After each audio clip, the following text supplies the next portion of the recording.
Big Dean Whyte. How you doing there? Pleasure. I don't think, has he been on the channel before? Once, yeah? I think so. Yeah. Maybe, yeah. Wow. Let's go. I'm glad to have you back on. Like I said, off the camera, love how you and your brother are carrying yourself. Love the growth, maturity, you know, the brand building, all of that. It's a good look, brother. It's been a long time coming, man. We've been working hard, you know, so, yeah. Let's get into a few things. So recently I've seen some of the interviews you've done. The one that caught me though was when you said that Jarrell was being paid more than what Dillian was offered, right? It's a fact. Right, so is the cat out of the bag now? Because Eddie's always been the type of promoter that says if we're looking after two fighters together, i.e. they're both from Matchroom promoter, it's easier to make the fight. With Kell Brook, Dillian Whyte, Amir Khan, Joshua, it's proved that that's not the case. Eddie, his star is AJ, which everyone knows. You know, I hear you rightly so, he's the number one, he's got all the belts, Olympian, looks the part, talks the part, stay humble, all of that.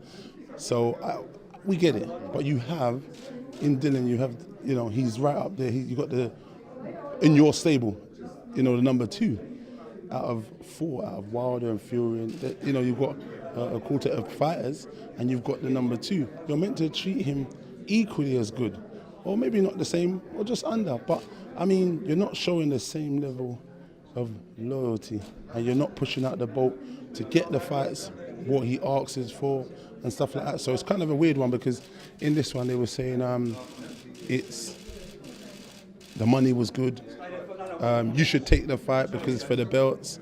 But then on the second hand, when you go over to America, you say, well, we've had to overpay Miller because we wanted to get the fight done. But why wouldn't you want to overpay your star guy, your second top tier fighter, and overpay him at home and do it here for the UK fans at Wembley, 90,000? Because he's all about the fans, right? Because allegedly. So, I mean, you've got someone who is a pay-per-view star themselves, have done it the hard way and done it themselves. So I'm saying you've got the fans want to see it, but equally the fans want to see Fury and Wilder. So I understand we want the fight, but listen, like he said, he's not going to stand there waiting for any particular guy. He's done it his own way his whole career. We've done it the hard way his whole career. And now he's become a household name. So he's going to continue fighting and trying to get to the top. Because look, if they both keep winning, they're only going to go to the mountaintop and fight each other. But I get it.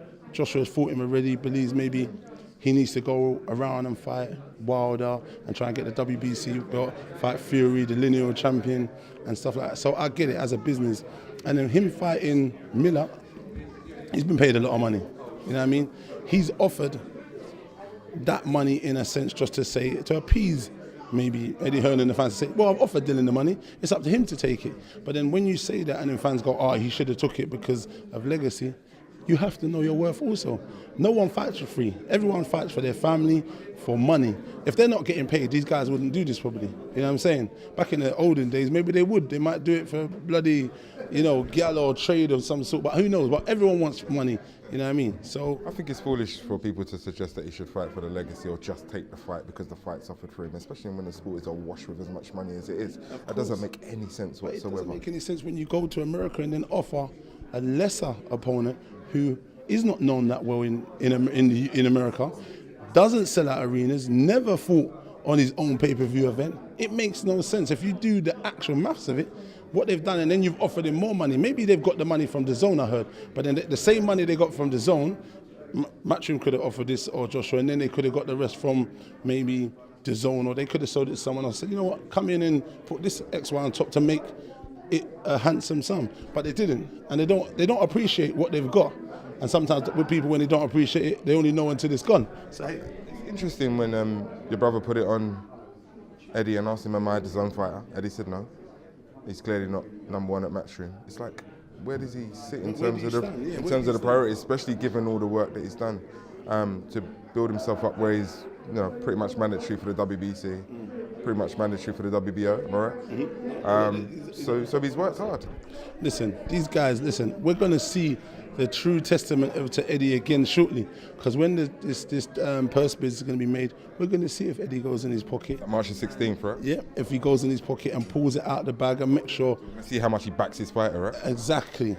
You know what I'm saying? So we're gonna know then. And listen, the fans are starting to know. You can only so long bullshit people and hoodwink them. So come then we'll know. He really needs to get his checkbook out, get the fight, and make sure it's here in the UK. Because if not, you're going to have people like PBC putting up their money. We're going to have to go to America, and the English fans here and Dillian's fans here are going to miss out, on a spectacular fight. But listen, we're gonna go wherever the fight is and get the W and do what we need to do. A couple of weeks to go. Thanks for your time. Listen, we'll catch up before then. Yeah.